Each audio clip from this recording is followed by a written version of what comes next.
聽下嘢喎。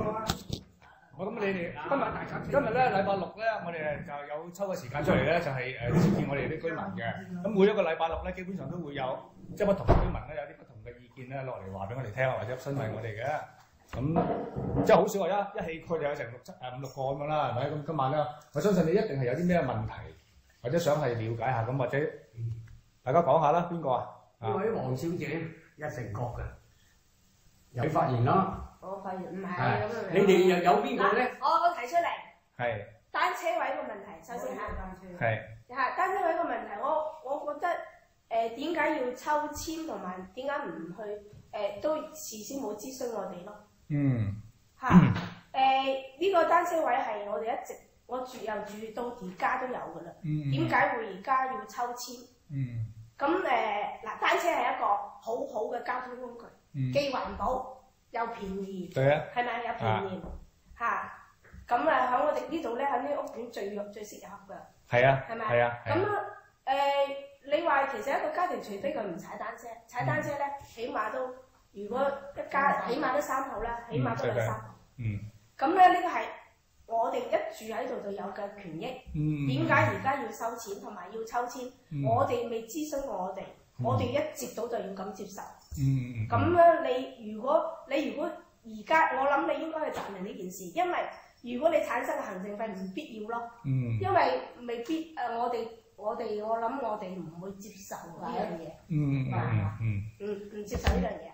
因為即係好話唔好聽，呢間屋苑有我哋就有呢個車位㗎啦，就可以用㗎啦。咁如果你要堵截嗰啲用得過我見到有人用成10個車位一攔全部佢霸晒。我曾經佢為咗要擺佢單車剪爛我個單車棍，你掟咗個單車走。咁呢啲係唔好嘅。一家人10個車位啊，擺喺車位，咁啊唔係幾好。同埋有啲係學生嘅，咁可能你要攔截啲，即係要堵截啲外來嘅，或者係擺啲垃圾嘢嘅。咁呢啲係合理嘅。但係如果你因為要堵截呢啲嘢，要限制呢啲嘢，而限制埋我哋本身應有呢種權益嘅居民個住戶就唔啱咯。啱唔啱？我講嘢啱唔啱？我唔會答你啱唔啱，我等問晒先，因為點解咧？其實每一個人佢認為自己嘅嘢咧，必定係啱先會提出個意見，係嘛？一定係咁噶嘛，係嘛？我住喺呢度就有㗎啦。我認為，或者你都講埋先。咁啊，第二個係嗰個發射窗嘅問題係咪？係。分鐘發射窗嘅問題。咁你係諮詢過我哋。我唔知你有幾多票贊成嘅，你有幾多票贊成？你講俾我聽。嗱，我哋嘅居民係有2100幾個係咪？有住戶。咁我哋贊成係咪有500幾票啊？大概係咪？我翻查一下。係啦，我唔知啊。咁棄權嗰啲即係唔投票嗰啲，唔等於佢贊成。呢個你嘅睇法係嘛？我尊重你嘅睇法啦，但係我冇唔得你轉下。我呢個健康係呢個屋苑有咩嘢嘅健康係我哋人人有份嘅。係啊，我棄權唔等於我同意咗你。係啊，咁仲有個發財車點解一定要安置喺我個 B 座度咧？係咪？係啊，我唔知你係咪我哋呢度嘅業主啊？你係咪我哋嘅業主啊？我唔係業主當然。如果我唔係業主啊，嗱呢個可以答你啦。你係咪我哋嘅業主啊？如果我唔係業主，當然就唔可以做啦。你係業主，咁我想問你住喺邊座啊？我喺 A 座。A 座，咁啊點解你唔叫佢安喺 A 座啊？我一陣間答你。咁我哋有疑問噶嘛？係啦。咁仲有我冇同意噶嘛，我棄權唔等於同意噶嘛，係咪？仲有當時我哋支持你嘅時候，我係你嘅擁戴者，係你嘅忠實嘅支持者。當時嚟講，你雖然有一次對我唔禮貌，你好唔禮貌咁對我都冇計較你。係啊，嗰次睇單車嗰次我好唔開心投訴你睬都唔響我。係咩？係啊，講兩句揮咗我走。我係好唔中意。咁嗱，我講俾你聽。慢慢，唔使急。係咪斟杯水你飲啊？係，慢慢唔使急，傾偈啫，唔係嗌交。我講緊係發射窗嘅問題嘛，唔係話大維修嘅問題。大維修嘅問題。即係第三個問題啦，大維修嚇。大維修嘅問題，你話過咗呢個做咗呢次維修之後，我聽你哋嗰個組員其中一啲咧同我都好熟嘅，我哋都幾 friend， 即係其實我任何人都可以 friend 嘅，即係我哋都係街坊街里，我覺得咧成日鬧交，好多時你哋派啲相我唔想睇嘅，點解？我覺得住埋一個屋苑，點解唔可以和睦相處咧？開門。點解要成日都要鬧交？你哋都信啦，你來我往。啱飲㗎啦，越冷越水溝埋。成日好似鬧交咁，我覺得好冇意思，我經常唔想睇嘅。男燒到埋身，我唔出聲嘅。今次一睇，哇幾多號就要抽籤咯喎！我根本就覺得冇得接受。即係我唔講啦嚇，又講呢今次維修。咁嗰陣時，當時你哋啲組員講俾我聽，佢點解咧？我又係因為我平時太忙啦，太多嘢。真係為好多嘢奔忙，就冇時間去理呢啲行下理呢啲嘢。咁你組員同我講，佢話咧點解要我支持你哋咧？因為如果做咗呢次維修咧，就有好耐都唔使維修㗎啦。咁而且慳咗好多錢。咁你哋出嚟嘅報告講俾你睇，你哋慳咗幾多錢？我唔識計數，睇你哋話你慳咗幾多錢，我心裏邊又好感激，我開心啦。我覺得我支持你哋係啱嘅。咁。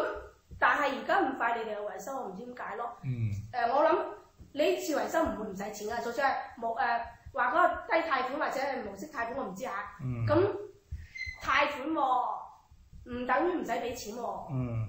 都要燒到埋身㗎喎。係啊，我就嚟退休啦，我唔想樣樣都。你係黃小姐係嘛？姓黃啊嘛？唔係都好啦，總之一個代號啦，你唔好理我咩啦。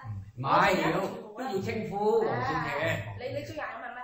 即係總之我就表達我嘅意見，表達完我就走，我係好唔得閒嘅。表達完就走㗎啦。係啦，咁以後你哋咧就講俾我聽個結果係點咧？我結果你人人都要知㗎啦，啲屋苑。咁我希望你哋係開個業主大會，大家通過點啊？唔好咧萬一出個通告，我哋就要接受。我希望你哋嗰個抽籤咧要截止，因為產生嘅行政費都係我哋住戶出㗎。我諗係咪啊？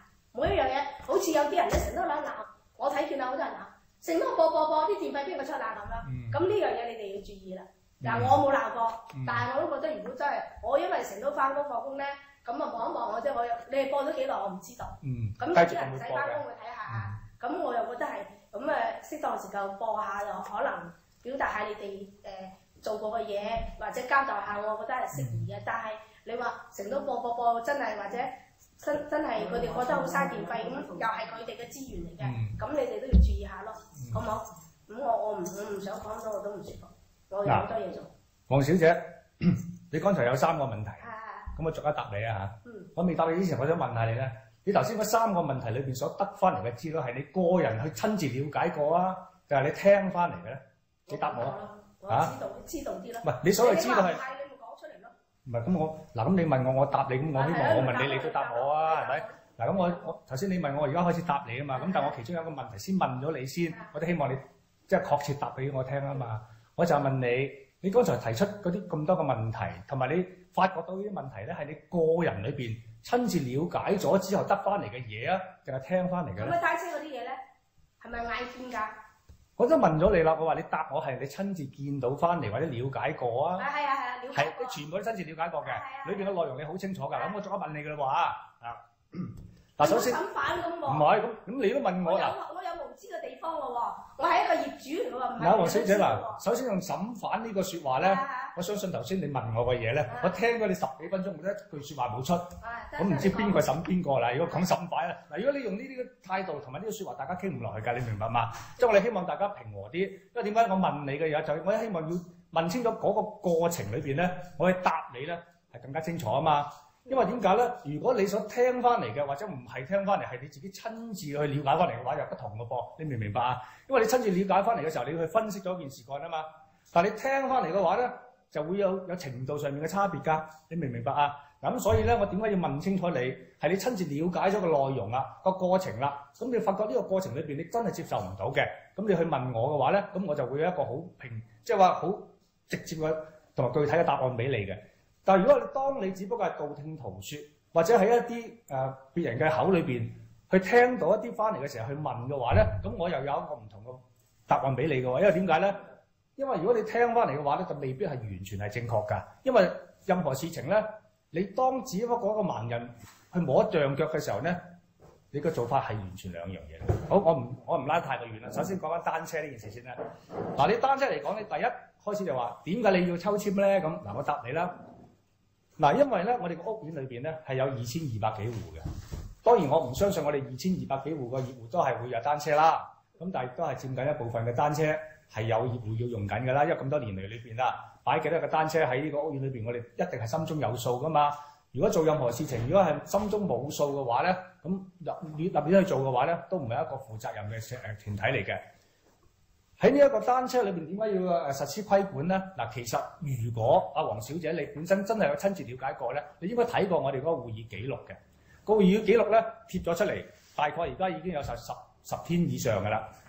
不單止貼咗會議記錄出嚟噃，我哋仲有一個會議嘅摘要啊，係有關呢一個單車點解要規管嘅內容咧，係清楚係寫得出嚟嘅。黃小姐有冇睇過？我經常睇唔到㗎，但我唔想睇唔到定有冇睇過？得閒睇。嗱，咁啊當然啦，嗱，你因為你冇睇過，你先係提出呢個咁嘅問題啊嘛。如果你有睇過，你就唔會提出呢個問題啦，係咪？嗱，咁我答你啦嚇。好簡單話俾你聽，就點解要抽籤咧？就因為我哋依家係10個吊桶就得6、7個蓋。如果我哋有10個吊桶嘅話，我10個吊桶都可以擺得晒個蓋嘅話，我哋根本上唔使抽籤。喺美城苑呢3個位置裏邊 A、B、C 3座。我諗嗰個電視嗰度播咗啦，我知啊，嗰個電視嗰度播咗。咁嗱，咁呢個講法好明顯啦，因為實質上面我哋冇可能擺2000幾個單車位俾到我哋所有嘅業務。咁你有冇數過真係平時真係實質數過嗰度有2000幾部單車啊？肯定冇啦。咁咪冇咯。咁咪就係咯。咁就因為冇2000幾部單車，如果需要擺單車嘅話，咁我哋係咪需要抽籤先能夠可以滿足到啊？咁你抽籤呢個方法有冇通過業主立案法團通過會議，通過我哋去討論或者係咩諮詢啦？答到你㗎啦。嗱，答到你㗎啦。嗱，答到你㗎啦。我一個個好唔好啊？我答晒一個先啦，係啦。講多啲。係啦，大把時間俾你。你今晚可以同我講到12點，我都可以陪你嘅嚇。我唔奉陪你啦。一陣唔緊急，唔好唔急。嗱，首先我可以答你。一定係全體嘅業戶係通過㗎啦，唔係即係話諮詢過㗎，唔使諮詢都得啦。點解咁講咧？點解唔使諮詢得嘅？我解釋俾你聽啦。呢個業主立案法團係點樣產生㗎？係全體業戶裏邊大多數有權投票嘅業戶裏邊投票出嚟嘅，佢係代表晒整個屋苑嘅業戶嘅。所以喺呢個立案法團裏邊所開個會議裏邊嘅決議案咧，喺香港現行嘅法例係全部係一個合法同埋代表性係最強嘅一個議案嚟嘅。我推俾你出嚟，唔等於叫你踩我喎。係啊，我哋都係踩單車人。嗱，首先嚟講啦，嗱，推俾你出嚟係叫你為我哋服務喎。你問我嘅嘢，我答你啊嘛。嗱，我答咗你。單車。嗱，咁根本就係唔使講㗎。咁啊，點解咧？你如果你用啲咁嘅態度，咁講落去冇意思㗎。我唔得。唔得，你話啲出去咯，唔係出去。唔係啊，你收我唔好話題啊。啊？主席。你聽我講埋先啦，嗱，其實你哋都未知道個內容，你哋都未知道個內容嘅，你就喺度即係用啲咁嘅態度係傾唔到落去㗎。因為點解嗱？而家我就係答你哋嘅答案啊嘛。當然啦，嗱，你哋有你哋嘅意見，你哋要人哋想，你都係想人哋同意你意見啫，係咪咁講先？嗱，唔係同意，我想問。嗱，你聽我講先啦嚇嗱，每一個人有自己嘅意見嘅時候，都希望別人去同意佢㗎嘛。嗱，倒翻轉頭。你嗰個內容我睇過都係你冇劃位嘅喎。你聽我答埋先好唔好？你聽我答埋先好唔好？係啦嚇。唔好咁兜咁大聲啊！真係好講啲嘅。直接啲咪話俾你聽，你有你嘅意見，我哋有我哋意見咯。如果你想我哋接受你嘅意見，點解你唔接受我意見咧？我咁簡單啫嘛。嗱，如果你用呢個咁直接嘅話，就話你嘅控制你嘅。喂，頭先邊個大聲唔大聲？我答你哋啊嘛。冇。唔係你而家係想嚟乜嘢先？我唔係想吵，我唔想你大聲啫。你唔想咁大聲嘢啊嘛？咁你想我細聲啲？喂，我人哋選你出嚟，唔係一定乜嘢都要你話一就話一，話二就二㗎。當然就唔係話我話一係一，二係二啦。整個法團管理委員會有個決議案通過㗎。我話俾你聽，呢啲決議案嘅話喺香港嘅法例裏邊係認受㗎。嗱，你明白嗎？我一樣嘢。好啊，你講。法團屋苑法團係咪指定唔俾養狗？啱，對啊。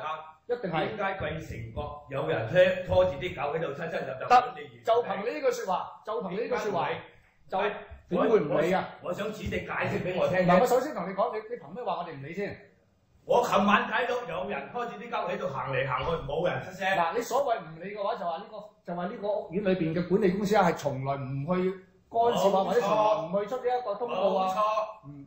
咁你去投訴啦嘛。如果係咁講，冇錯。嗱，我話咗你邊個咧？你香港大把度途徑投訴，不過我話俾你聽，你個講法錯嘅。我哋由始到終都有你度。由現在嚟講，你就咁行出去嘅話，你都見到嗰啲標示貼標貼喺度係標誌係冇用㗎，要有人出聲先有用㗎嘛，係嘛？香港政府啊，都未必能夠可以即時去處理到屋苑裏邊嗰啲狗隻嘅問題。我話俾你聽，嗱，除非係咁啦，我哋呢個屋苑好似啲屋村咁樣啦，係有扣分制，扣完分之後趕人走啦，咁就得啦。咁明白嗎？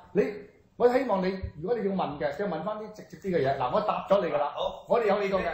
就係單車問題。啱。點解每一戶係一個單車位？咁唔係每一戶一個單車啊？錯啊！點解錯啊！點解我要每年俾150蚊手續費？好簡單啫，用者自負咯。因為點解要因為屋苑初頭搬入嚟，房屋署係話明泊單車係。你話俾我聽，房署又話明，你攞個證據俾我睇。我講啊嘛。你講啫嘛，咁就啱咯。你講啫嘛，就唔係事實咯。你有你講，我有我講咯，即係咁。嗱，我講係有根據咯，因為我哋有晒文件㗎。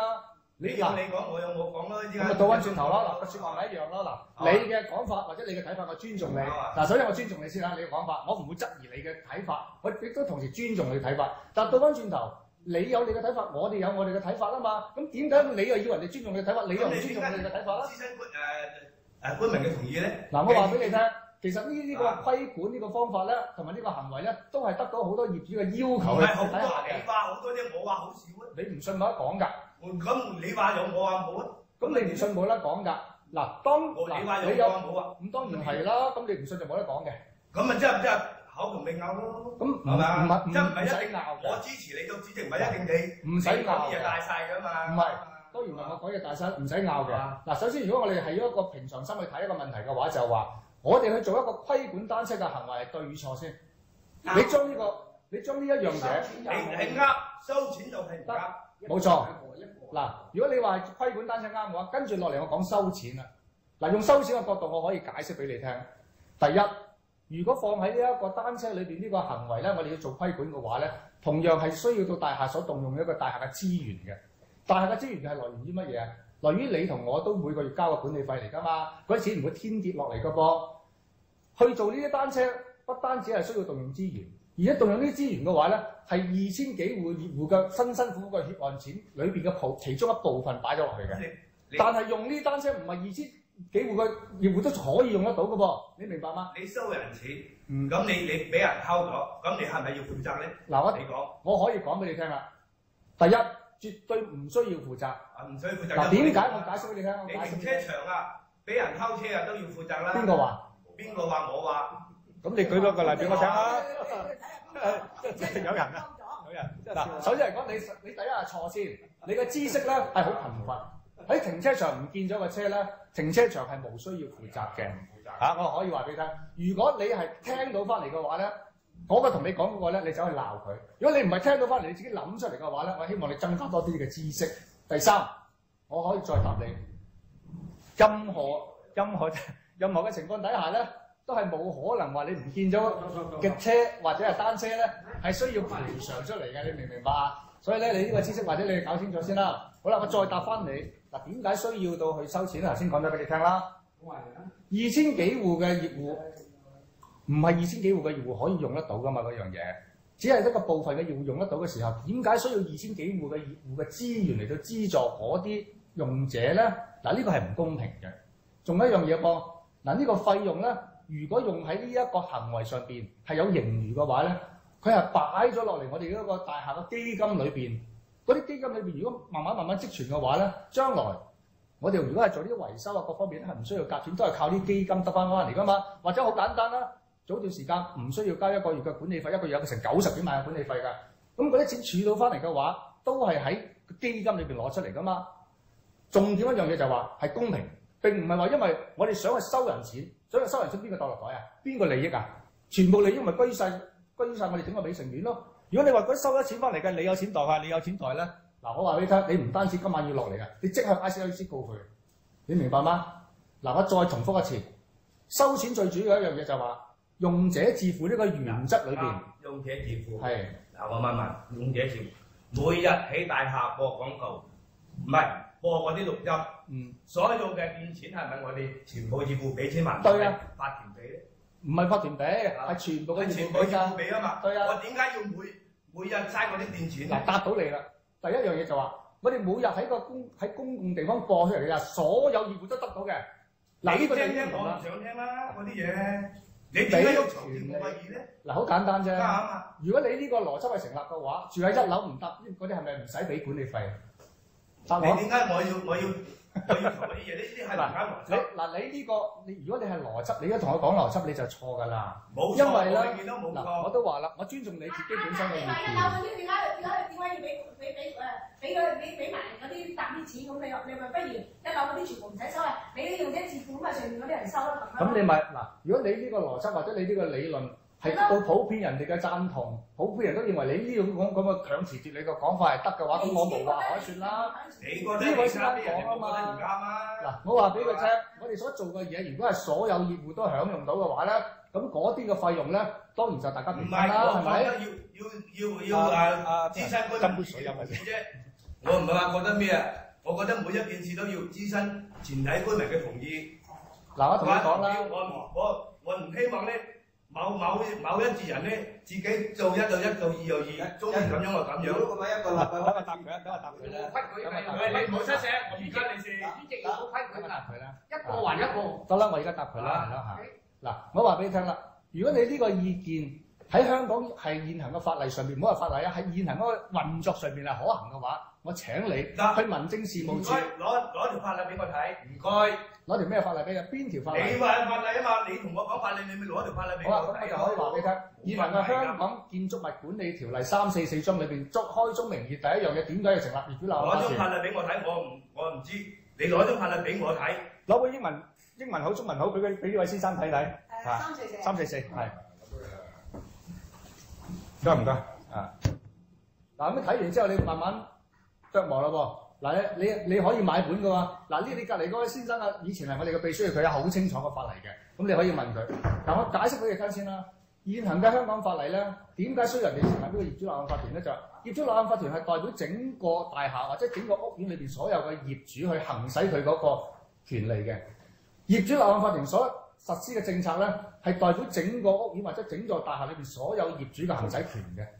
如果你認為呢個業主立案法團係不足以代表你嘅話，你應該要選過一啲可以代表你嘅業主立案法團嘅委員。你個權利係喺個手裏邊去嘅，冇人一個人係可以揸住支槍去指住你嘅。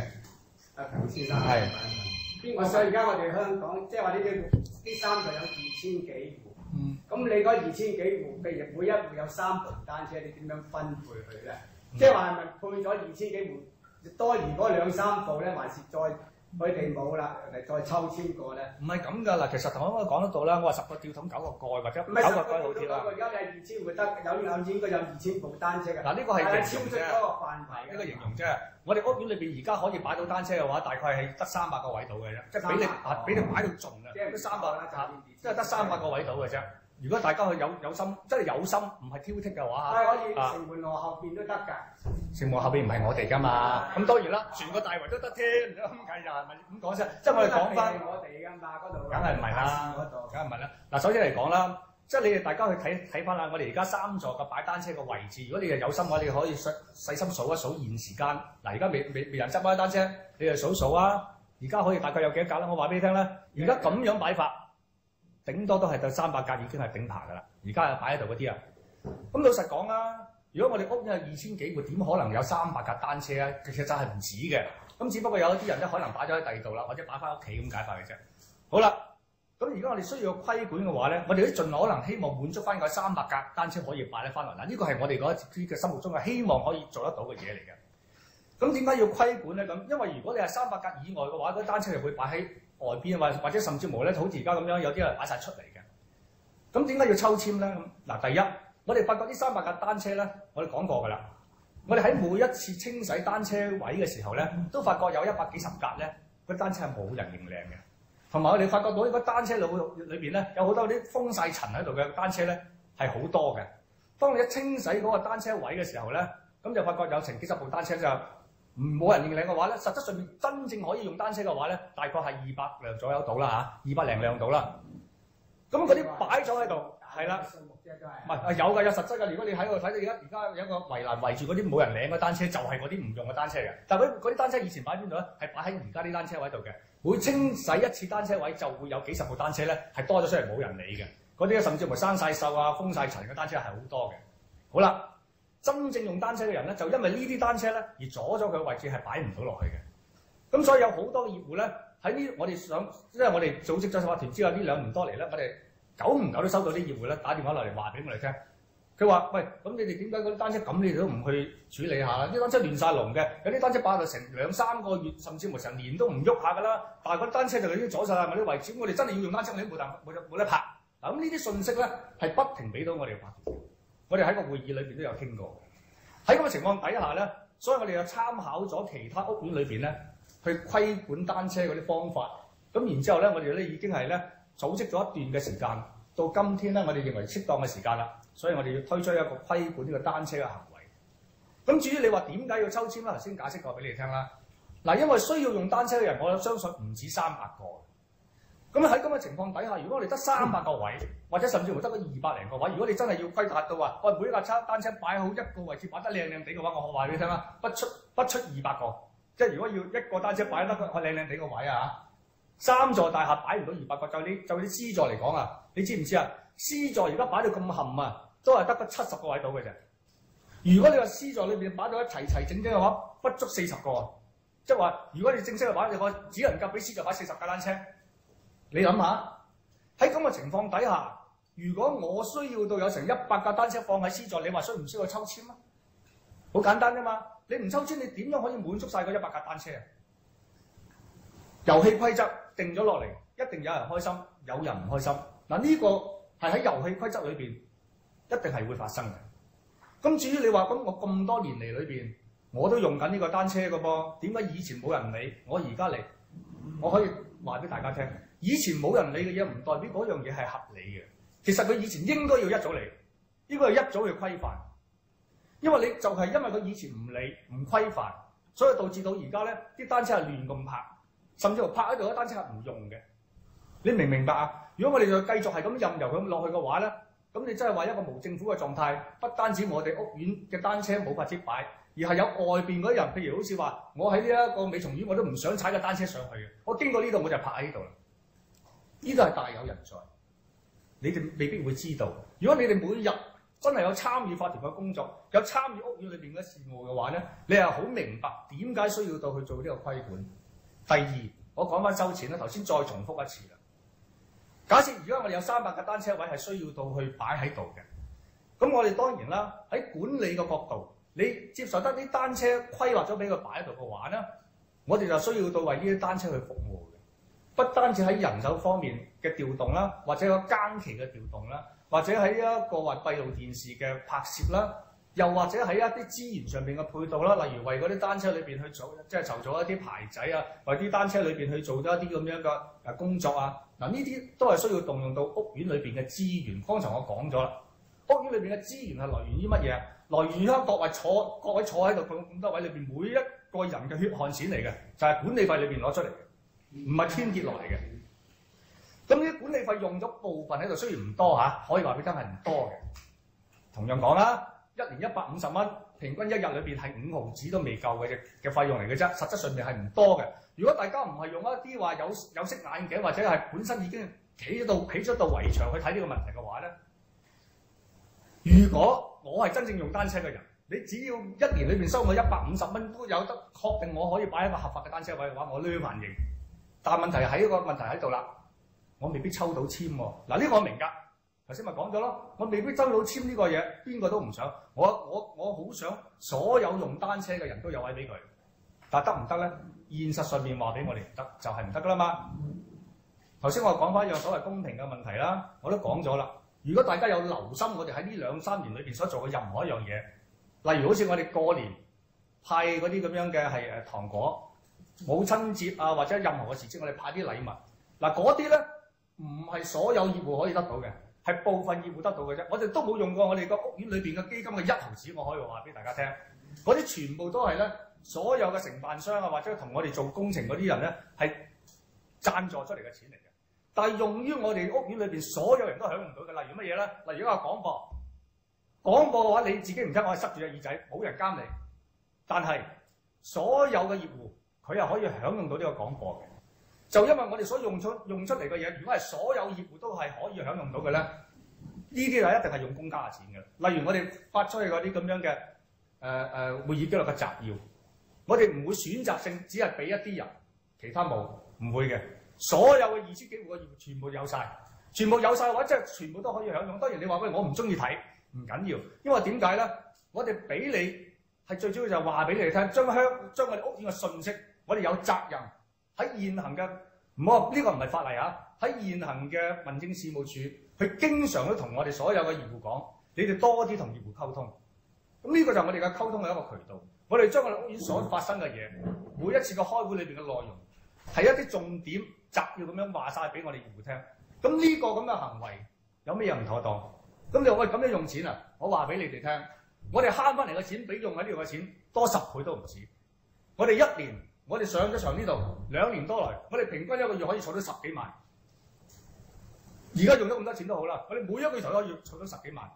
我哋唔係話因為我哋儲到10幾萬而家花呢筆錢，我可以話俾大家聽，係嘛？但係呢筆錢係用得其所㗎，點解要唔花？因為你哋唔睇，你就將個責任就話喂，我唔知道，我唔睇，我唔得閒。你唔睇唔得閒，唔係你應該嘅態度同責任嚟嘅。作為任何一個業主，你都要睇，你都就算唔得閒，你都應該要關心。我哋今天坐喺度嘅呢紮委員，唔係攞咗你哋任何錢嘅委員嚟嘅。我哋能夠去做呢樣嘢，就因為我哋係業主，我哋辛辛苦苦買咗呢個單位翻嚟，我哋唔想我哋屋苑咧係咁樣被人蠶食落去，我哋先至做到呢樣嘢。你問完未？答到你未？唔好意思，係冇嘥時間。係我嚟聽下啫，即係都有少少嘅我唔話咁樣嘅。咁而家我咧而家係咪截咗紙嘅咧？究竟講咩？你話截咗紙㗎啦，係啊。我唔知道啊！我睇佢3月下旬，咁我就冇咁心急啦。我見到咦一掃咗出嚟嗰啲表咧，咁我就見到佢咦唔知咪截咗紙喎，就上嚟。而家係啊，冇到截咗紙㗎。嗱咁其實咧就啱咧聽講係琴日咧就管理公司咧就本來準備去抽籤㗎啦。咁但係咧因為收到翻嚟嗰個申請表格咧，原來咧佢係可以滿足到所有申請車位嘅業戶，所以就無需要再抽籤啦。因為頭先我咪講嘅，我哋全個屋苑裏邊大概有300個車位度啊嘛。咁而家申請車位嘅人咧，好似未達夠300個車位啊，所以咧就唔使抽籤啦。因為咧，如果佢真係有需要用嗰啲佢需要用嗰啲，佢都已經遞咗紙落嚟啦。除非佢唔需要用啦，佢唔需要用冇得講啦。因為點解咧？人哋話咗俾你聽係幾多月幾多日係截止㗎啦嘛。咁即係話喺截止之前，嗰啲真正需要用嘅人，佢必定佢會遞張紙落嚟嘅。你明白嗎？咁而家仲可以遞可以嘅。你等佢做咗頭前期。我發現你講完未？我屋企咧有4部單車，咁點搞咧？嗱，所以我咪話咯，嗱，因為咧為公平起見啦，我冇可能即係我哋嘅法團裏邊咧，或者管理公司裏邊咧，係冇可能滿足一個家庭裏邊有幾部單車擺啊嘛。頭先都講咗咯，一戶係只能夠咧係滿足你1部單車。如果嗰幾部叫我抌咗佢咯。嗱，你哋應該要擺翻屋企裏邊。嗱，抌唔抌就一個問題啦。咁當然啦，嗱，我哋咧都會有一個酌情權同管理公司去即係話大家商討嘅。因為點解咧？你因為去實施呢個行為裏邊，你都要有一個過程，有一個時間俾啲業戶去處理個單車。嗱，首先嚟講就話，本來你哋嘅單車，嗱，我唔相信你可能頭先你講你4架單車4架都擺晒落嚟㗎，係咪？好啦，咁因為而家規管咗，就算俾你有1架單車抽到籤可以擺喺度，都仲有3架啦。咁點處理咧？咁你話即時間你要揾人去抌咗佢，咁當然就好似浪費啦，係咪？所以我哋都會有個酌情權。咁即係話希望咧，你哋嘅單車當然你哋能夠擺喺屋企固然最好啦。如果唔係嘅話咧，我哋都希望大概俾1個月至2個月嘅時間度咧，俾你哋去消化單車嘅。燒毀佢啊嘛！俾你消化啲單車去嘅。唔係消化，我可唔可以申請多個位咧？唔可以㗎，唔可以㗎，因為嗱，位多俾6位得唔得咧？嗱，唔可以㗎，因為點解咧？其實咧，如果到有位多嘅時候咧，咁真正如果係冇人再申請啦。咁嗰陣時咧，你可以同管理公司講，而管理公司咧就會透過你嘅申請咧，去睇睇係咪真係有人喺輪候。冇人輪候嘅話，係可以俾你。但係如果有人輪候嘅話咧，我哋必定要俾輪候咗嗰啲先嘅。你明唔明白啊？因為佢一定要公平啊嘛。做人做事，如果大家係平心靜氣嘅話咧，係用一個理性角度去討論問題咧，我相信呢位先生你明白㗎啦。因為咧即係話冇可能滿足晒所有嘅人嘅。我明呢啲我都明，你呢啲管理手法咧我都好清楚。多謝你。當然係要管理嘅。我想問係咪每一年抽就再抽一次啊？係啊，會都要啊，係啊。仲有我成日都咁講啦，法團好或者。抽到又買部單車，唔抽到個又抌到個單車，係咪啊？咁呢啲你私人嘅問題，冇人會去干涉到嘅。嗱，點解我哋唔投票咧？點解我唔遞表咧？我要講下原因。我唔遞表，我唔同意呢件事。但係我過咗呢個期間之前，猛咁打電話或者係想投訴，或者根本俾唔到意見。但係呢件事已經結束咗，已經嗰個截傷截咗啦。唔等於我唔投票，唔等於我唔需要呢個稱謂。你要明白。咁呢個係你個人嘅行為，冇人可以阻止到你。仲有我哋投票你出嚟咧，唔等於你可以完全代表晒我哋，唔使諮詢我哋，你做出你哋呢個委員會做出個決定，就要我哋即刻硬啃咗佢咯。其實我可以答你呢個問題，你已經係錯㗎啦，呢個講法錯嘅。你記住啦，下次咧，如果你覺得我哋呢個委員會個委員做嘅嘢係唔滿意嘅話咧，不久將來嘅投票，你千祈唔好再投票。我一定會㗎。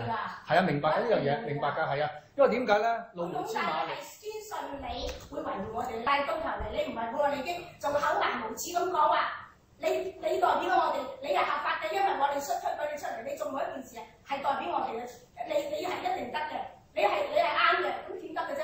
我哋會同意你。嗱，我話俾你聽啦。你諮詢我哋咩？如果你話用一個厚顏無恥去形容，你諮詢我哋已經話截止啦。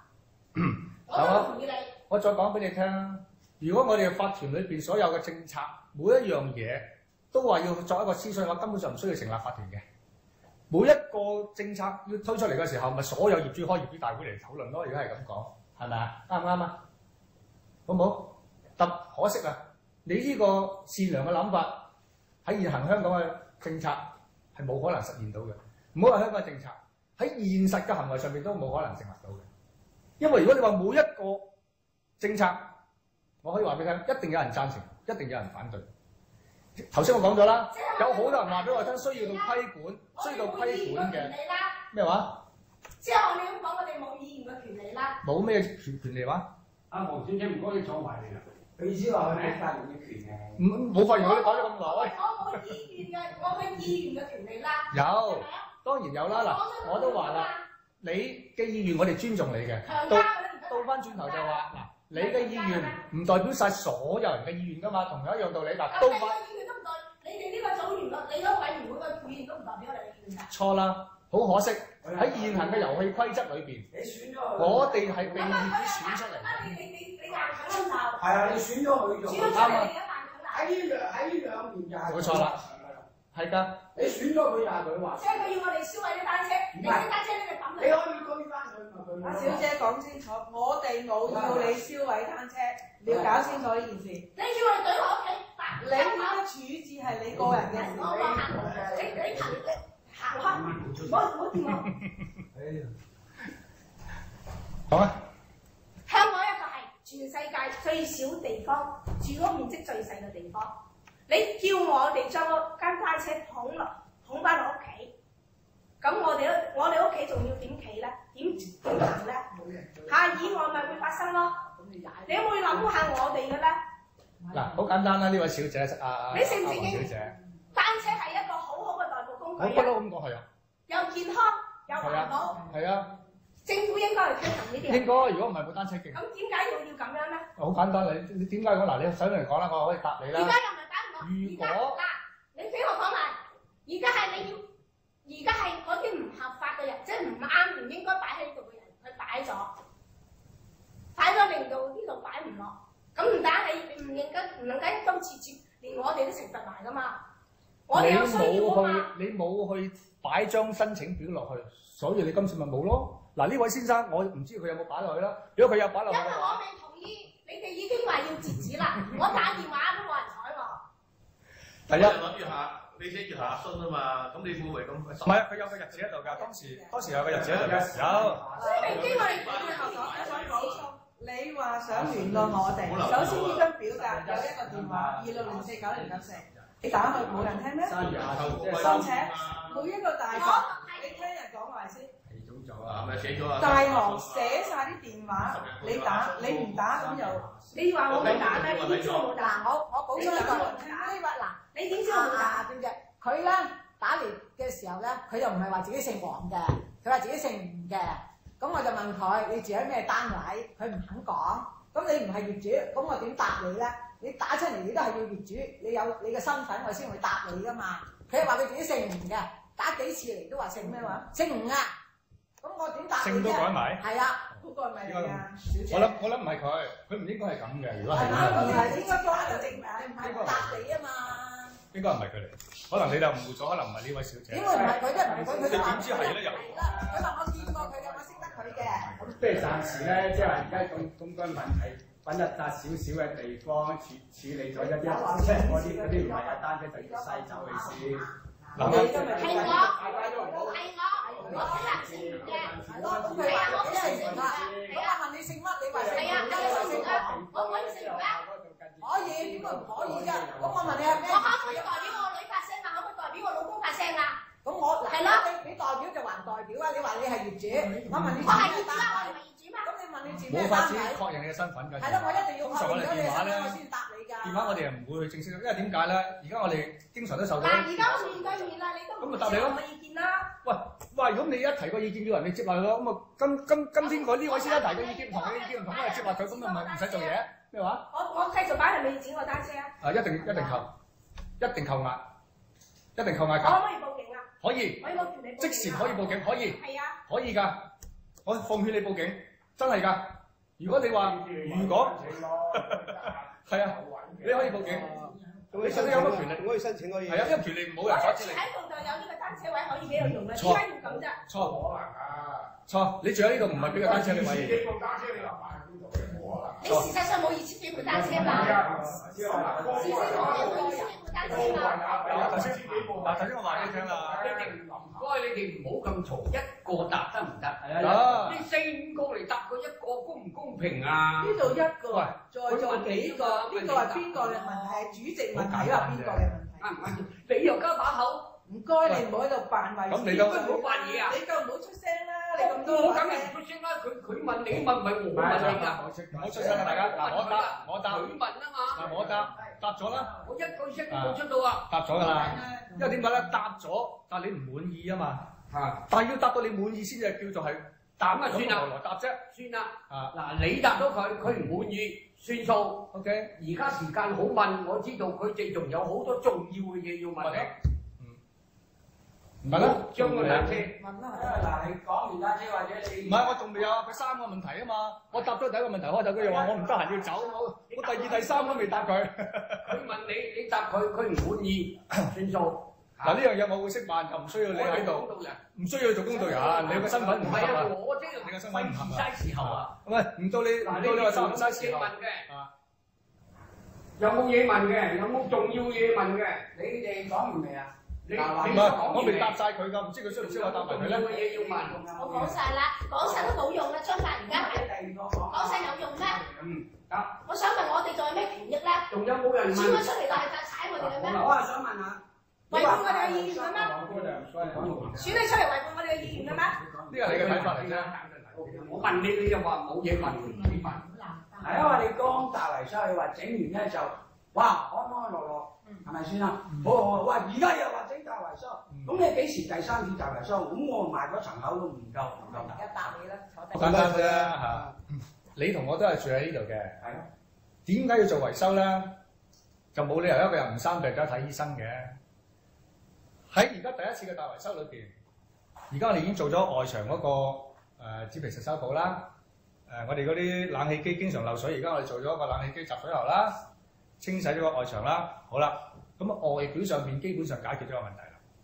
但係如果大家係住喺呢度嘅話，唔多唔少，大家可以發覺到，我哋屋苑裏邊嗰個內籠啊，其實我哋嗰個樓層啊，嗰啲係牆壁嘅紙皮石啊、天花啊，或者電線嘅線路啊，27年嘅樓齡嘅大廈從未維修過嘅話咧，你自己睇到嘅，嗰啲係有破破爛爛嘅。咁當然。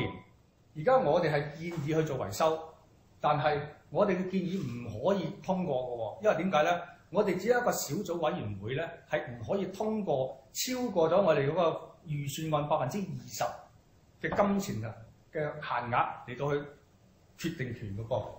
如果今次呢個大維修，我哋係建議去做呢個大維修，提出咗呢一個咁樣嘅方案，已經喺一個會議記錄裏邊，亦都派晒俾大家睇，話我哋準備將會係向呢一個房協申請呢一個綜合支援計劃，希望能夠做好我哋呢一個大堂嘅翻新啦，做好呢個內裏嗰石屎嘅結構啦，同埋做好一啲消防系統啦，同埋做好呢個外圍嘅周邊嘅設備啦。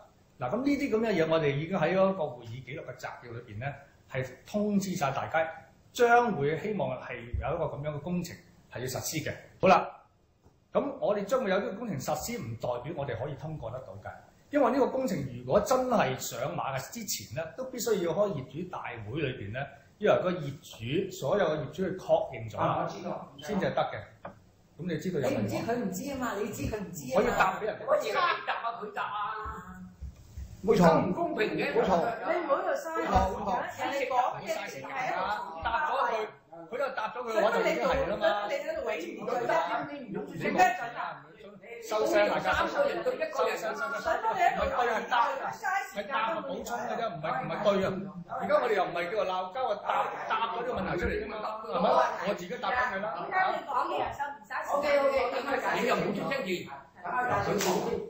你佢講你就唔好講，公平啲。等佢解釋清楚點樣維。仲有嗰啲叫做內籠維，以前都話內籠維修係。講咗啦，嗱，譬如你嘅樓層裏邊咧，咪有一啲牆壁嘅紙皮石，有好多都可能撲出嚟㗎啦，咁可能有危險性啦。你意思係即係我屋企內籠咧，淨係個走廊啦，你屋企係點搞做啫？咁係啦，公共地方啊嘛，即係公眾。係你唔明啫，係你唔明啫。你唔好話內籠大佬，我以為你。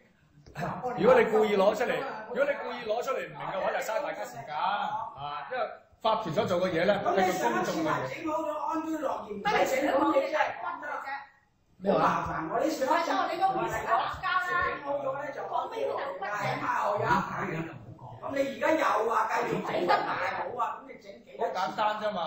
我哋整好咗頭先所講三項工作嘅話，即係有排你都話安居樂業㗎嗰3樣嘢。你上一次係咁講，係啊，我而家都係咁講。又係咁講，前得2年又第3次、第4次，買咗樓都未夠你維修啦。咁我睇下嗱，我哋而家維修都唔問你攞個錢。你而家講乜？同你賣樓有乜關係咧？你用晒嗰啲嗱，而家我哋有儲備啊，你用晒嗰啲儲備就係要。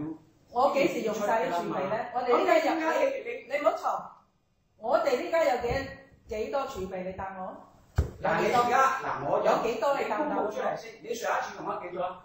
呢個係你我哋公佈咗啦嘛。你究竟知唔知道我哋呢家有幾多儲備先？你就唔好話我哋用晒你啲儲備，你自己有個數，你自己有個數你先講啊，大佬。你繼續用晒，你就要我哋咁樣繼續用。呢位業主我都話啦，你嘅意見，任何一個意見都有佢自己嘅權利嘅，我哋尊重。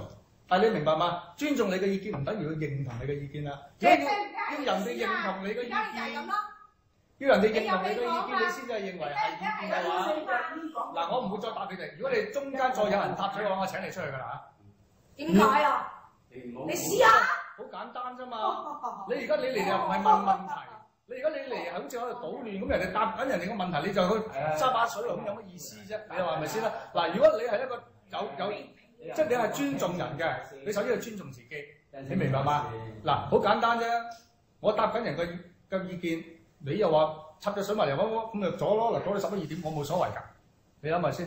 嗱，我唔希望你再喺嗰個問題上邊枝節啦，我咪答埋佢先啦。你有嘢咧就一去問晒佢，因為時間唔係好多。問有用咩張達？有要問。問冇用，而家佢話事啊，明唔明啊？你覺得冇用咩？嗱，我真係好希望你哋。佢完全聽唔到你講嘢，一定係。係啊，仲有啦，因為啲業主10個有9個都係反對你第2次大維修。我可以話你聽，上一次10個有9個都贊成你㗎。我已經成日諮詢嗰啲業主嘅意見。好簡單啫嘛。總之你希望你係信守你承諾，善用我哋業主啲血汗錢，因為呢個老人家嚟㗎。我今年都67歲啦，我話俾你聽，你都唔會後生㗎。呢個話呢個係好搞掂㗎。好簡單樣嘢，真係事情答咗你先。好簡單樣嘢啦，我都話啦。你如果你頭先你都話啊，有90%嘅業戶都唔同意，自然呢個大維修做唔到㗎。係啊，咁好簡單啫嘛，係咪？咁啊，你嗱個答案你就自問自答啦。唔使我答你啦。咁我而家講意見俾你聽。唔係啊，你變成嗰個嗱，你變成嗰個唔係意見。如果係實在嘅話，你答咗自己㗎啦。90%嘅業戶都唔會同意，何來做得成啊？係啊，咪咯，都係咁㗎。咁咪就係咯。你就要知道啊，唔好話第一次、第二次、第三次考驗練識，根本就呃人嘅。呃咗你啲咩咧？咁你上一次話整好咗之後，就安居樂業啊嘛，有一排唔使整啊，唔使整㗎啦。又話第二次整。嗱，冷氣機去水喉，起碼10年之內唔使整，外牆嗰度起碼10年8年都唔使整。咁事實係㗎嘛。第二樣。咁你都要講啦，呢樣係第二樣嚟啊嘛。喂，嗱，你又自問自答啦。嗱，你又自問自答喎。嗱，呢樣係第二樣嚟啦嘛，你都要講啦，啱唔啱啊？明知呢又第三次、第四次。嗱，我話俾你聽啦，如果你嘅腦筋係清晰嘅話咧，你會明白頭先你自己講乜嘢㗎啦。嗱，我話俾你聽，嗱，我而家尊重你係女人，我唔駁你嘅啫。你唔好用成日用卑鄙唔卑鄙呢啲説話。第一，如果你落嚟係諮詢問題或者係傾問題嘅話咧，你就唔好用呢個態度，否則你係不受歡迎，你明白嗎？啊？呢啲禮貌。第一，你係業主，我都係業主嚟嘅啫。你有供管理費，我都有交管理費㗎。點解我要被你話卑鄙啊？